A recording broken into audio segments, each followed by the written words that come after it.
Hey, it's Nat. And Beck, two very different sisters who come together once a month to reframe some of life's big and small problems. We're moms, writers. We have soft boundaries. We see the world differently, but we both lean into vulnerability together and with our guests because we like deep dives. So come with us. Let's reframe something. This week we are chatting with Vanity Fair contributing editor Leah Faye Cooper. We met Leah at South by Southwest, where she was facilitating a panel of influencers with the likes of Dr. Shaw and Olivia Culpo. The conversation went down the road of Botox and fillers and the external work one can do on oneself. And that prompted me to ask if Leah wanted to come on Reframeables and talk about the more holistic work that we can do on ourselves and in the world, but through the eyes of a fashion writer. Hence, we talk all things fashion and culture and what we may or may not want to do to our faces, as well as what the industry is really like, who stays, who gets out. So let's get to it. Reframing Working on Ourselves with Leah Faye Cooper.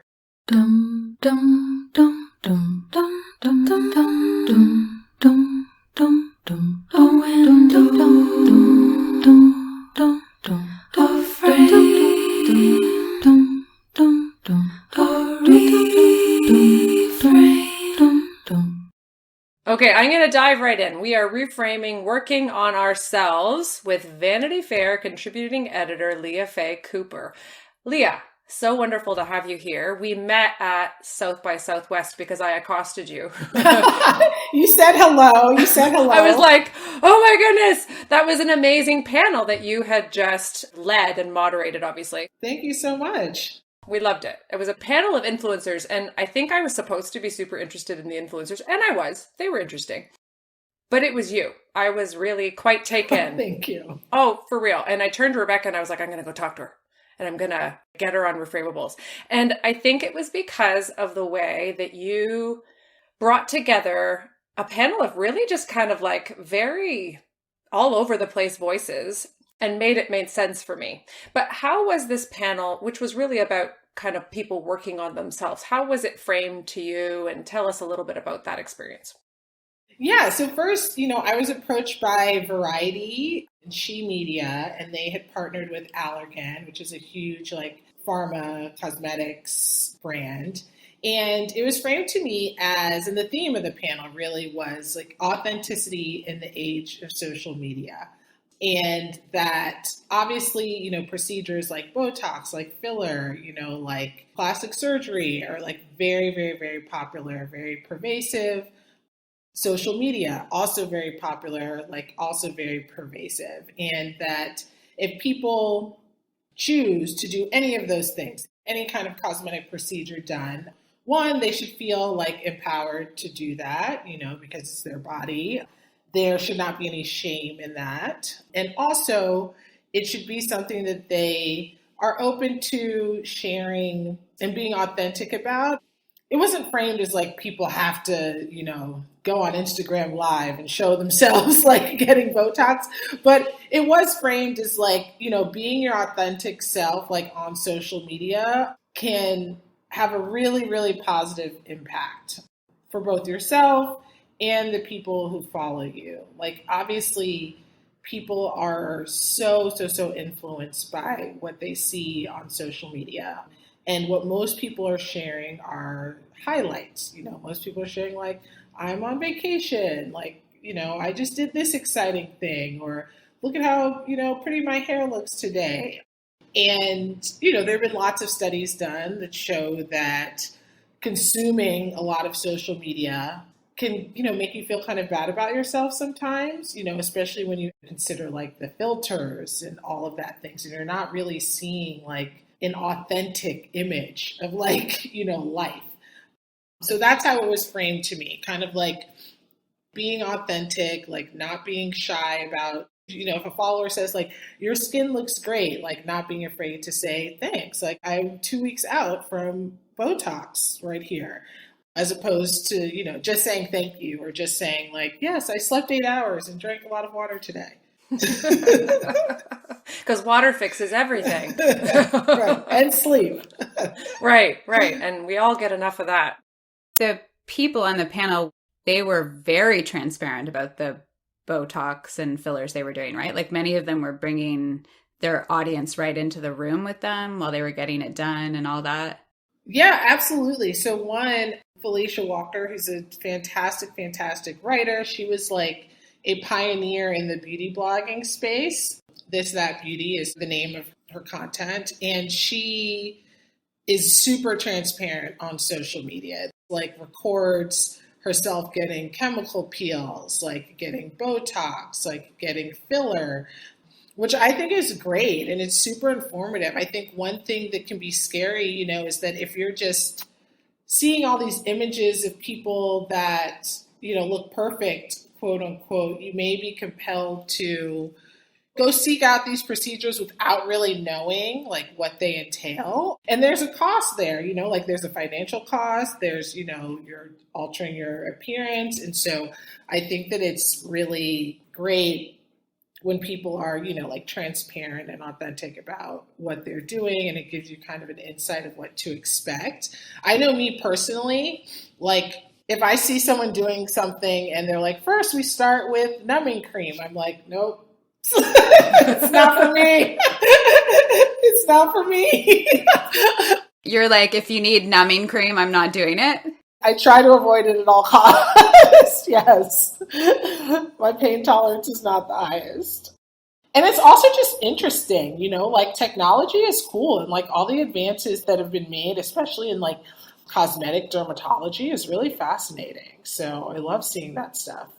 So are you fundamentally pro all these things, or are you kind of neutral about it? And the reason I'm asking is because I'm trying to figure out like why I'm a little bit shy. I haven't done anything.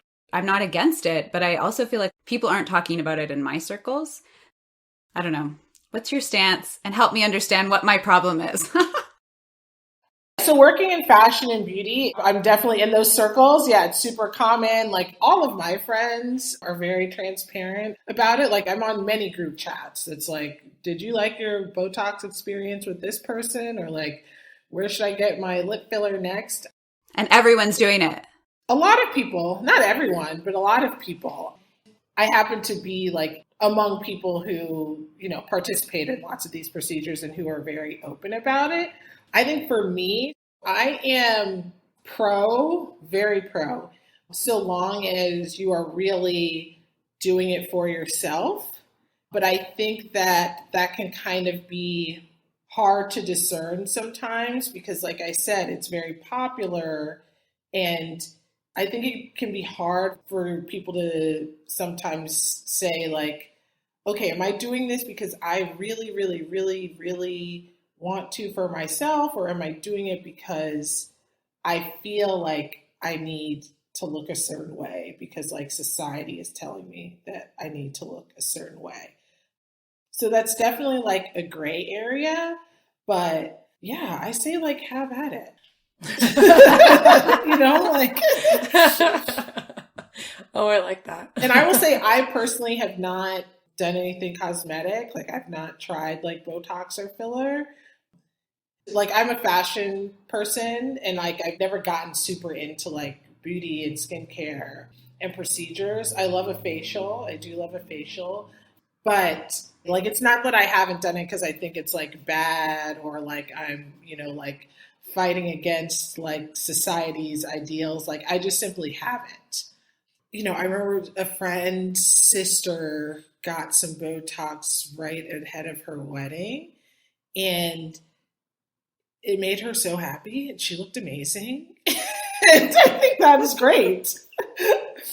And like, that's the case with a lot of my friends, That's beautiful because I was actually waiting for that story to take a turn and it to say, and it went really wrong. But oh, no. And that's a really good thing to hear. Yeah. And I also had like, a dermatologist once told me, she was like, you see good work all the time, but you don't know. And I think that sometimes a lot of these procedures do get a bad rap when people are going overboard, or they're not going to a doctor, or they're not going to a reputable place. So the result is not what they wanted, or, it's like not great. But a lot of people are doing these procedures, but you don't know because it's good. It's being done well. Right. All right. Well, maybe I'll open up if I do something. Yeah. I'll bring everyone into the room. Right. So you're a culture and fashion writer, editor for a big magazine. So I can wrap my head around fashion as a term, but culture is a bit more amorphous. So what does it mean to you, and how does it inform your work and your writing, this idea of culture?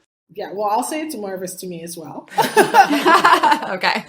I mean, everything from like art, music, fashion to like infrastructures and technology, and how all of those things kind of like inform our experiences, like how we live, like pervasive trends, things that, like we latch onto as like communities, like is really popular.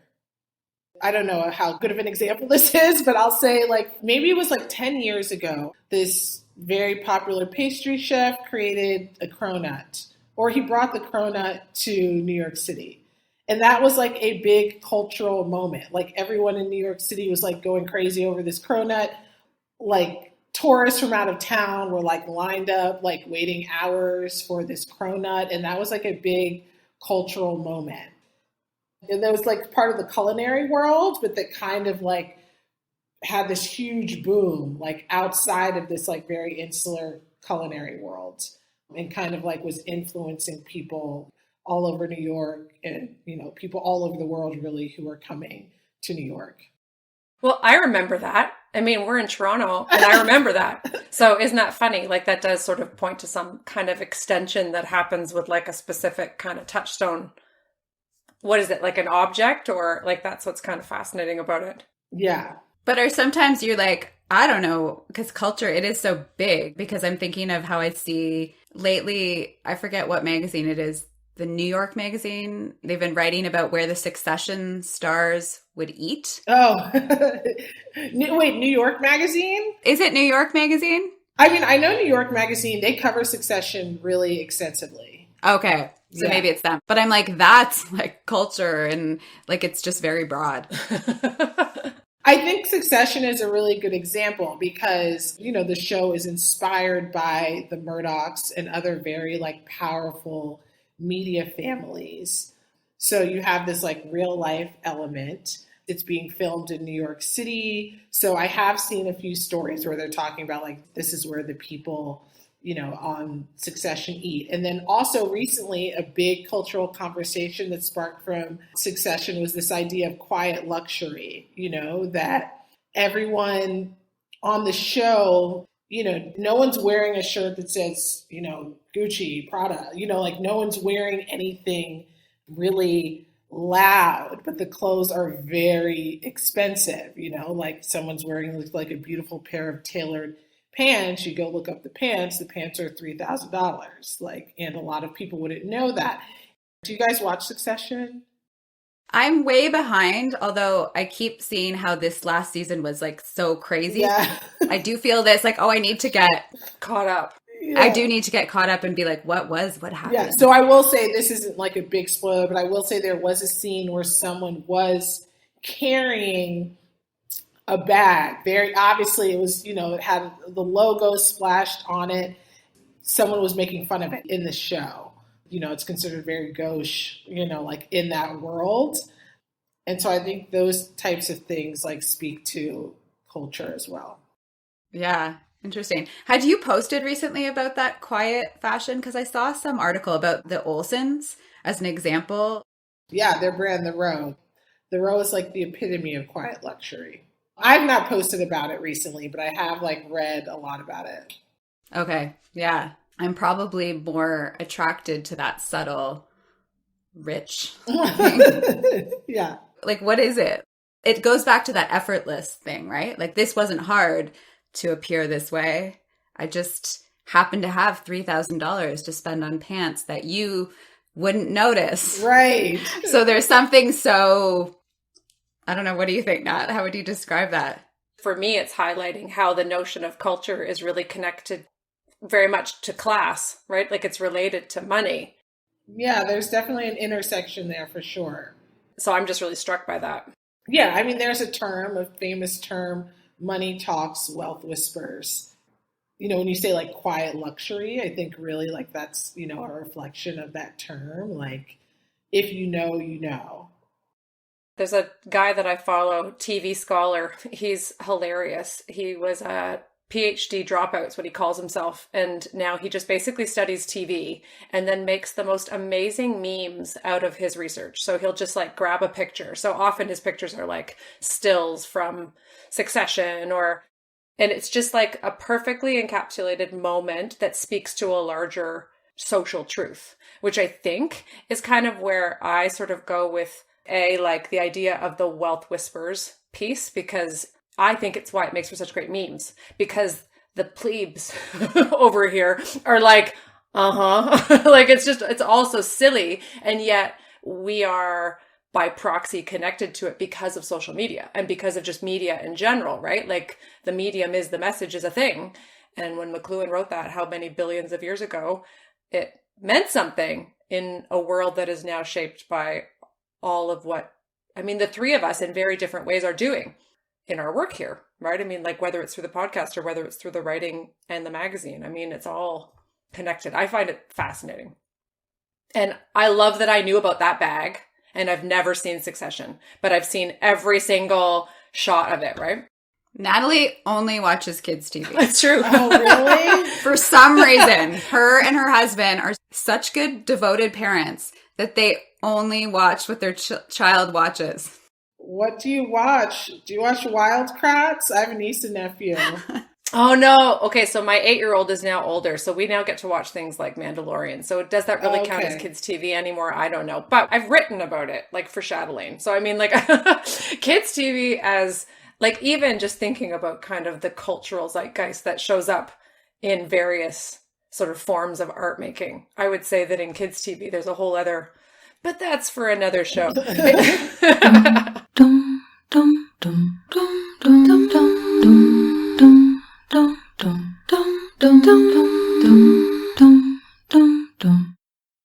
And now, some housekeeping. Hey, Reframeables. Do you get something from these conversations? Would you consider becoming a supporter on Patreon? For as little as $2 a month, you could help to keep this show going. It's meaningful financially and relationally. It feels like a hug. For our Patreon supporters, we do mini episodes which we call Life Hacks and Enhancers, our 5 best things in a week. You could also tip us on our coffee account, where Natalie's recipe book is also for sale. Oh, and tell us what you want to hear more of. Listener messages make our week. And don't forget to subscribe to our newsletter. All the links are in our show notes. Love, Nat and Beck. Dum, dum, dum, dum, dum, dum, dum. Thinking of your art and what you make and put out in the world, we have definitely read some of your interviews with fashion designers, but we've also read your writing on and I've written this one down here, the inhibiting systemic policies faced by Black farmers. And we'll definitely link to that article because I just thought that one was such a neat one to read. Thank you. And so your work ranges, obviously, Leah. Yeah. How do you choose your topics? So I have a background in fashion. That is what I love. I've loved clothes and style my whole life. So a lot of my work is just, what is interesting in fashion, what's on the cusp of becoming the next big thing, who are interesting people who I think readers would be, curious to learn more about. So that's one way. And then I am, inundated with ideas, and pitches. The vast majority are not a fit for what I cover. But every time something comes across my email that I find interesting, I either bookmark it or, get in touch with, the person who put it on my radar to see if there's an angle there. So a lot of it, to be quite honest, is informed by, my personal interest. So, I have an interest in fashion, obviously. Also, as a Black woman who has, a platform to share stories, on big name publications, I also, very cognizant of that. and always want to shine a light on like Black talent and, like issues facing Black communities. And so a lot of my work is informed by that too, just like my experience as a Black woman and being part of that community. And that specific article I was struck by because it felt like the way that you presented it in the piece and the beautiful photography that accompanied it, obviously, it made it feel like the dinner that I wanted to be at. Like I wanted to sit at that table and eat all that delicious food. But then I thought, so someone had to potentially pitch that to you, but you also have to go after these ideas. So, I mean, is there even some pressure that you sort of place on yourself to go after the stories that will not just resonate with readers, but that then resonate with you? So as not to lose yourself in this process. Like you wanted to be at that meal. Yeah, absolutely. So that came to me. The organizers reached out. They were like, we'd love to have you. And I genuinely thought it was like very interesting. Just when you think about like the history of America and farming and, how unjust it is that, like Black Americans who were responsible for farming for a long time, without being paid for it. And then even, like the early to mid, like 1900s, like we're really like at the forefront of like that industry to now be so disenfranchised is awful. And so that really spoke to me. And I think also the fact that, there was a chef who was like very cognizant of that and like making a concerted effort to, like source from Black farmers, I thought was cool. And yeah, and the dinner series was just like a really fun event. Like New York City, there's like always a million things like going on at once. The city attracts a lot of like really, really, really fantastic events. And that was one that like really stood out to me. But yeah, there are a lot of stories that I too like have to go after for myself. I actually was at a dinner last night here in Los Angeles. There's a brand that I want to do a really big story on. And the story would be quite ambitious because, I would need access to lots of different people. One very high profile person who has a crazy schedule. But I saw, someone who worked for that brand happened to be at the dinner. And so I went to shoot my shot, as the kids say. And I was like, hello, I would like to write this story. Like, let me tell you about it. Let me tell you what I'm thinking. So yeah, I take anything that has my name on it or that I'm going to write like very, very, very seriously. I want it to be interesting. I want it to be well written. I want it to accurately and like fairly portray, whoever I'm writing about. So yes, I do put quite a bit of pressure on myself to make sure that I am like going after like really interesting stories and then also, like delivering once those stories are assigned to me. Right. Like you couldn't just be like, I want to interview Victoria Beckham, or you could be, but the question would be why, what's interesting about this now? Or would you say always Victoria Beckham would be a good story? I think always, especially if we can get the whole family. It's true. The family is just like very cool. I really, honestly, if I'm being completely honest, I would love to interview Harper. She seems very cool. I know. You know what? They don't put her on enough. I'm like, what happened to her? Like, I mean, I don't even know how old she is, but I know she's rather young. I think she's like 11. She could be 12 now, but yeah. She just seems very cool to me. She's the only point in which that family feels normal. Don't you guys feel that? You're like, oh, that kid looks like just a normal kid. But then you see her against the backdrop of them. This whole big vibe. Yeah, they seem like a fun family, though, for sure. Do you understand your attraction to fashion? Have you analyzed it for yourself? What do you love about it? Like, is your mom super stylish? Do you have siblings? Like, how did you even... I feel like that might have been a missed calling for me. Like, how do you know that you love fashion? I do not remember a time where I did not love fashion. I do not remember a time where I was not like very serious about what I was going to wear. My cousins love to tell this story of how when I was like 4 years old, I was staying with them it was the morning, it was time to get dressed. They tried to dress me in the clothes that my mother packed for me. And I was like, that's not the outfit I want to wear. And it was like this huge standoff. And they were like, Leah, these are the clothes that your mother packs for you. And they were like wrestling me onto the ground, like putting on these purple shorts. And I was like, I do not want to wear these purple shorts today. It's like not my vibe. So from a very young age, like I felt a very strong connection between like what I was wearing and how I felt. I distinctly remember planning my outfits for the first week of kindergarten. I was like, kindergarten starts on Tuesday. Okay, I need 4 outfits. Like, and I literally planned them out. Like the first day one, like I was very serious about that. And I was always wanting to wear things that were not practical. I, would try to put on an Easter dress and my mom would be like, you have PE today. You cannot wear an Easter dress. And you're like, watch me. Yeah, please put on something different. So that, and then I will say that my father really like nurtured that interest in me. My father was like an impeccably dressed man. He loved nice clothes.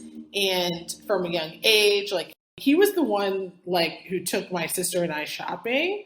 He would take us to all the like luxury department stores and he would show me, he'd be like, look at these seams. Look at how these like match up perfectly. Like feel this suede, like look at these shoes, like, look at how well made this is. And so it was an interest that my father like really nurtured. And I think also like when you get to middle school and everyone is just like awkward and crazy, at least I was, and you're dealing with just like lots of insecurities, like fashion really did become like my armor. Like that was just like my thing.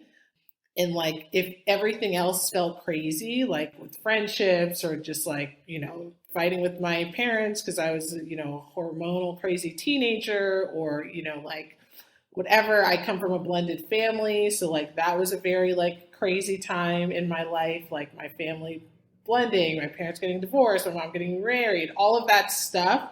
No matter how crazy things are, this is something that I have somewhat of a control over. And I say somewhat because there were definitely times where I got home and my mom had removed things from my closet that I had no business wearing at 12 or 13 years old. But for the most part, like it was something I was like, I have control over this. It's interesting to me. Like it's fun. It's exciting. And I honestly, like, I still do that. The other day, I spent like hours just looking in my closet and just like thinking like, what can I put together like that I haven't worn before? Or like, how can I like wear this dress again, but like wear it differently? Like, I just really, really love it. And I think that how you present yourself to the world like is important, I was born this way. Long way of saying that. Good answer. Have either of you seen that book, What Artists Wear? I have not. Tell us a little bit about it. Me too? Yeah. I haven't read the whole thing. I keep getting it from the library and not finishing it. But it's kind of about that fashion is significant to artists. It's not just the superficial thing that could be dismissed. Yeah, but that it's integral to their identity. So what you're saying, basically, this is a meaningful part of your identity. Oh, yeah. And I also think, you said like, it's just not this superficial thing. I think that the fashion industry has really, for years for being so like exclusionary and also, this promotion of brands that are just like not attainable for most people. It can be very like intimidating, People say there's a big difference between like fashion and like style. I really love like style and encouraging people to like find their personal style and own it. And I'm not someone who works in fashion and thinks that like, being fashionable means that you have a closet full of designer labels and whatnot.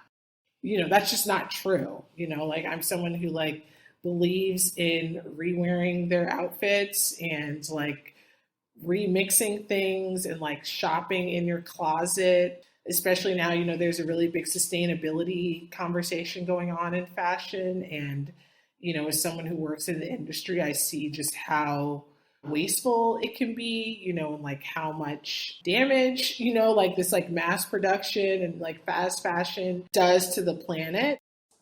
Whenever I get that reaction, whenever people, talk about it being, like superficial or vapid, it's just such like a layered industry. And there's like so much more depth to it than I think a lot of people realize. But again, I understand why they don't realize that, because fashion for so long has been like so insular. Yeah. And I guess you also maybe see more of the inside humanity of it.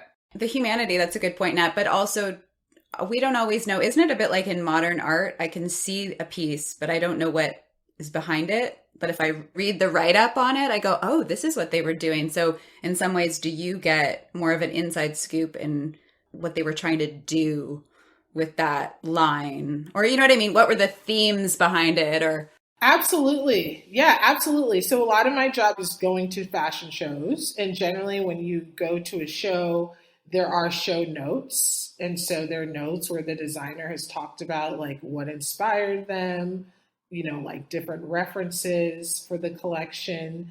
And then I also go to a lot of what are called market appointments in the industry, or press previews, where you'll go to a designer's showroom or you'll go to the showroom space of the PR firm that they work with, and someone will walk you through the collection. And through those appointments, you'll learn like she took a trip to Greece and she was like really inspired by, like the colors and the architecture. And that's why you see all of these whites and blues and greens. So yeah, that part is really interesting. You're speaking to my soul when you're describing standing in front of your closet and like reworking all of your outfits.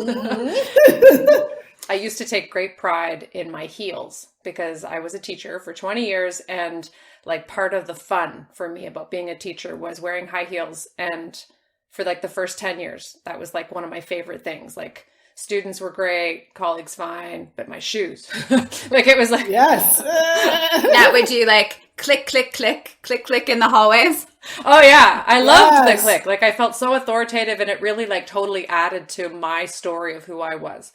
And then I got sick, and in my sickness, one of the things that has been stripped of me and my sort of personality are my shoes. So I can't wear most shoes anymore. Like my feet are different now. Everything is different. I can't wear short things. You know what I mean? Like everything is long and pants and long skirts and whatever. And one can make it work, but it just means that my fashion story has changed. So when I stand in front of my closet, there's a little bit of grief attached to who I am and who is this new Natalie. And so the idea of the reshaping and the reworking of my clothes to fit who I am now at a 44-year-old mother who still really leans into like beauty, whatever that beauty is for me, is new. So I like the idea of making new out of the old. And anyways, I was like, oh, okay, if Leah's doing it, I can do it. Yes. What did you teach? I used to be an English teacher, and now I teach teachers. Okay, so I actually, fun story, before I was a fashion editor, I was a high school English teacher in Houston, Texas. Oh, yes. That's awesome. 10th and 11th grade. That was an interesting time in my fashion life because I, like I'm wearing a crop top right now. I can't do that. No, we don't get to. No, it's not the vibe. So it was interesting. It was like, okay, how do I dress like a teacher, but also like myself? Yeah. And what does it mean to be yourself in that space, right? I mean, like spaces inform who we are and what we get to be. Yeah. Oh man, one of the most freeing things ever has been leaving the classroom and getting to like walk around the world with Beck, who's been an artist for the last 20 years. And I'm like, so this is what it's like to be all free. Yeah. It's a very different dressing up of the self, right? Oh, that's so fascinating. It's very, very different, for sure. Dum dum dum dum dum dum dum dum dum dum dum dum dum dum dum dum dum.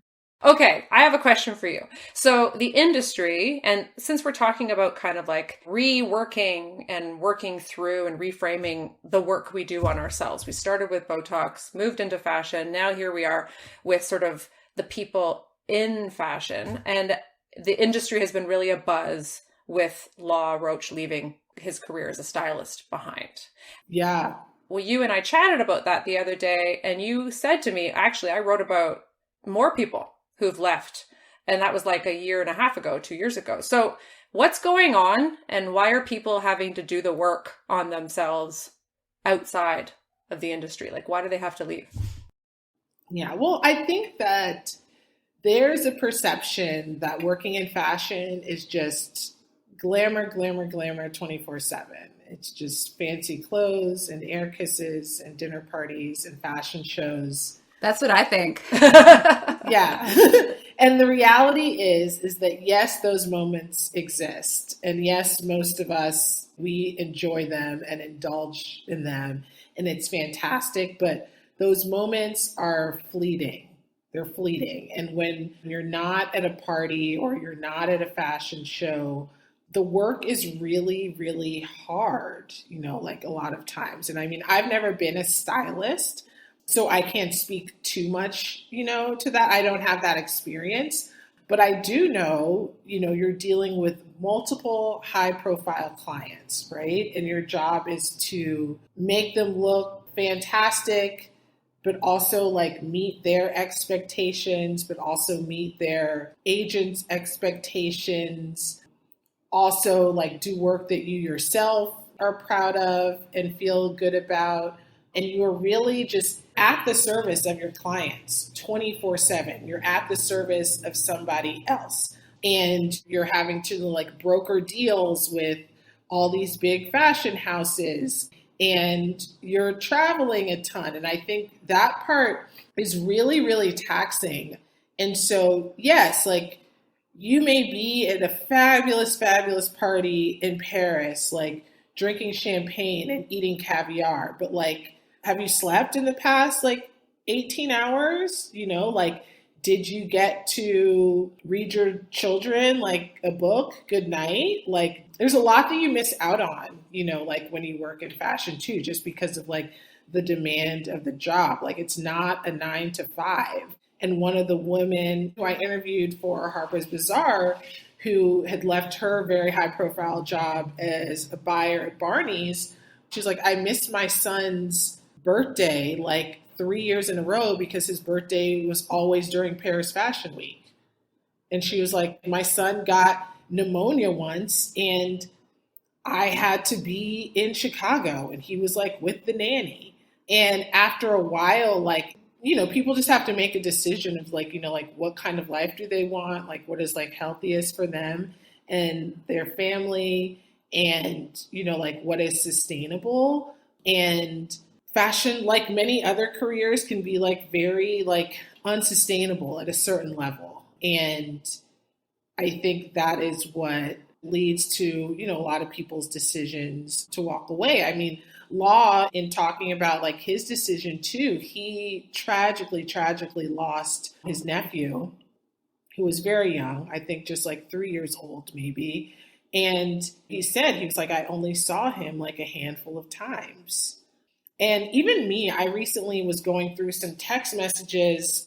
I was like clearing out text messages to try to get more space on my phone so I could download the update. And I was really, really, really upset by the number of text messages I saw between myself and either family or friends that was like, can't do that night, work event, I'm working, can't make it, I have this party, I have this, I have that, I have that. And I was like, girl, like, like calm down. It's an industry that really like demands so much of you. And also being seen and like being like out there and like going to all these events is like very important.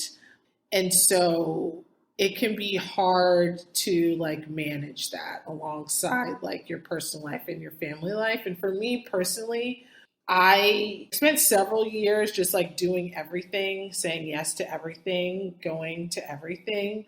For me, like one huge thing that I like came out of the pandemic with was just like way more comfort, like setting those boundaries.